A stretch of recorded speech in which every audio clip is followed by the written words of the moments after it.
पहले वसीम अकरम, फिर अश्विन और अब शाहिद अफरीदी। ये लिस्ट के वो 3 खिलाड़ी हैं जिन्होंने वनडे क्रिकेट को लेकर अपनी चिंताएं जाहिर की हैं और सवाल किया है कि क्या वनडे क्रिकेट खुद को बचा पाएगा या फिर T20, T10 और 100 के आगे वो भी खत्म हो जाएगा। इन खिलाड़ियों के साथ साथ दर्शकों को भी ये डर है कि आने वाले समय में वनडे मैच बिल्कुल ही खत्म हो जाएगा। और बात शायद अभी आपको अजीब लग रही होगी, लेकिन आप खुद ये बताओ कि आखिरी बार कौन सा वनडे मैच था जो आपने पूरा देखा था। शायद आपको याद भी नहीं होगा। मतलब ये है कि चिंता सही है, तो आईसीसी को इसे बचाने के लिए क्या करना चाहिए, चलिए देखते हैं। कहां से निकली ये बात। पहले तो इंग्लैंड के टेस्ट कप्तान और ऑलराउंडर बेन स्टोक्स के वनडे फॉर्मेट से संन्यास लेने की खबर ने पूरी दुनिया को चौंका के रख दिया, क्योंकि किसी को उम्मीद नहीं थी कि 31 साल के मौजूदा समय के बेस्ट ऑलराउंडर्स में से एक माने जाने वाले स्टोक्स इतनी जल्दी किसी एक फॉर्मेट को अलविदा कह देंगे। कई ने उनके इस फैसले की आलोचना भी की, पर स्टोक्स ने संन्यास लेने की जो वजह बताई उसने क्रिकेट जगत को हिला कर रख दिया। ऊपर से भारतीय टीम के पूर्व कोच रवि शास्त्री ने हार्दिक पांड्या को लेकर बड़ा बयान दिया। उन्होंने कहा कि 2023 वनडे विश्व कप के बाद हार्दिक वनडे फॉर्मेट से संन्यास ले लेंगे।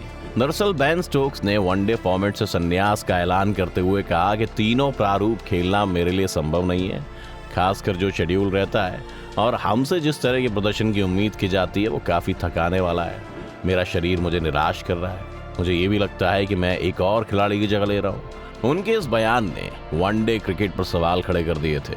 इतना ही नहीं, मौजूदा समय के खिलाड़ी T20 खेलना ज़्यादा पसंद कर रहे हैं। बिजी शेड्यूल की वजह से खिलाड़ी वनडे और टेस्ट क्रिकेट से आराम लेना चाहते हैं। इसके अलावा दुनिया भर में चल रही T20 लीग में भी खिलाड़ी पैसा कमाने के लिए खेलते हैं। ऐसे में वनडे पर ज़्यादा ध्यान नहीं दे रहे हैं। वेस्ट इंडीज़ दौरे पर गई भारतीय टीम में कोई सीनियर खिलाड़ी मौजूद नहीं है। वहीं T20 सीरीज में सब वापसी करेंगे। दुनिया भर की टीमों का यही हाल है। क्या खत्म होगा वनडे फॉर्मेट? सच्चाई ये है कि वनडे 2 दशकों के दबाव में है।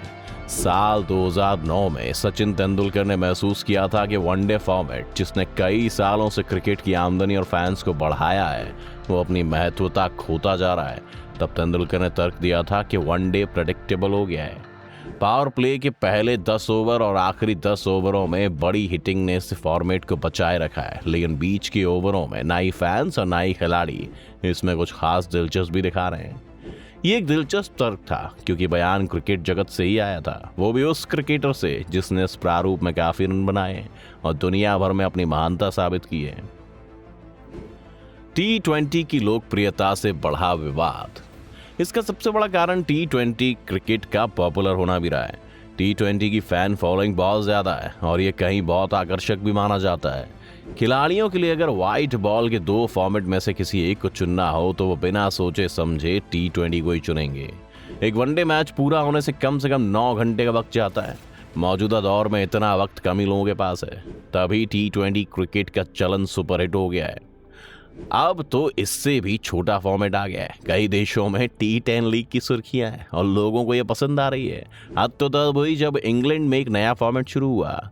यहाँ सिर्फ 100 बॉल की पारी होती है, यानी पूरे 20 ओवर का गेम ही नहीं हो रहा है।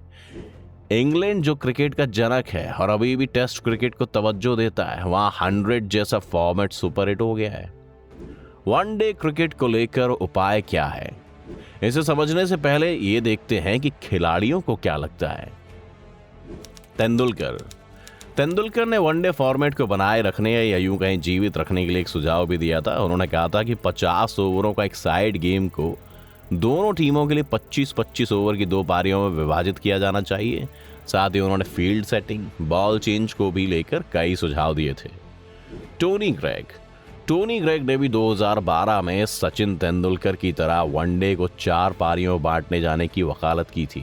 ग्रेग ने बताया था कि वनडे फॉर्मेट फीका पड़ता जा रहा है। 2011 वर्ल्ड कप भारत में खेला गया था और ये निश्चित तौर पर क्रिकेट के सबसे सफल टूर्नामेंट्स में से एक था, लेकिन इसके बावजूद टोनी को नहीं लगता था कि यह फॉर्मेट ज़्यादा समय तक जीवित रह पाएगा।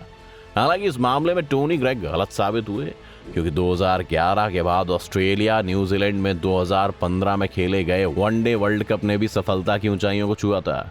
इसके बाद 2019 में इंग्लैंड में खेला गया वनडे वर्ल्ड कप भी सुपर हिट रहा और 2019 वर्ल्ड कप के फाइनल को कोई कैसे भूल सकता है। इसके बाद भी इस फॉर्मेट पर लगातार दबाव बढ़ता रहा, लेकिन कोई समाधान किसी ने नहीं सोचा। ना ही आईसीसी इस फॉर्मेट में कोई बदलाव सामने लेकर आया है। तो अब क्या किया जा सकता है? मौजूदा समय में वनडे क्रिकेट को जीवित रखने का सबसे बेहतरीन उपाय यह है कि खिलाड़ियों का वर्कलोड मैनेजमेंट कम किया जाए। आईसीसी ने आने वाले समय में शेड्यूल को और टाइट कर दिया है। द्विपक्षीय सीरीज बढ़ा दी गई है और बीच में मिल रहे गैप में T20 लीगें खेली जाएंगी। ऐसे में खिलाड़ी पैसे की वजह से निश्चित तौर पर T20 लीग खेलेंगे, लेकिन उनके लिए अंतर्राष्ट्रीय एक मैच खेलना मुश्किल हो जाएगा। भारत और इंग्लैंड की टीमों ने तो अलग अलग फॉर्मेट के लिए 2 टीमें बना रखी हैं। खिलाड़ियों का वर्कलोड कम करने से वो तीनों फॉर्मेट में बराबरी से हिस्सा ले पाएंगे। वनडे फॉर्मेट की लोकप्रियता कम होने की वजह से बड़े खिलाड़ियों का नहीं खेलना भी है। रोहित शर्मा और विराट कोहली जैसे बड़े खिलाड़ी कोई मैच खेलते हैं तो निश्चित तौर पर फैंस मैच देखने के लिए पहुंचते हैं। दिलचस्प बात यह भी है कि जब विराट या रोहित या मैक्सवेल जैसे खिलाड़ी अपनी लय में होते हैं तो बीच के ओवरों में वो काफी रन बनाते हैं। ऐसे में दर्शकों के लिए बीच के ओवरों में समय निकालना मुश्किल नहीं होता। याद करिए, श्रीलंका के खिलाफ रोहित की 264 रन की पारी या वेस्ट इंडीज के खिलाफ वीरेंद्र सहवाग की 219 रन की पारी। जब ये खिलाड़ी खेलते हैं तो वनडे देखने का अलग ही मजा होता है। इन खिलाड़ियों के नहीं खेलने से दर्शक भी मैच का लुत्फ नहीं उठाते। ऐसे में आईसीसी को किसी 2 सीरीज के बीच अच्छा खासा गैप रखना चाहिए ताकि बड़े बड़े खिलाड़ियों को आराम करने के लिए पर्याप्त टाइम मिल सके। वो जब भी खेलेंगे तो वनडे की लोकप्रियता खुद ही बढ़ जाएगी। इसके अलावा आईसीसी तेंदुलकर द्वारा वनडे को 4 पारियों में बांटने का सुझाव पर विचार कर सकता है। आपको क्या लगता है और क्या किया जा सकता है? हमें कमेंट करके जरूर बताएं। वीडियो पसंद आई हो तो इसे लाइक और शेयर करें और चैनल को सब्सक्राइब करना ना भूलें।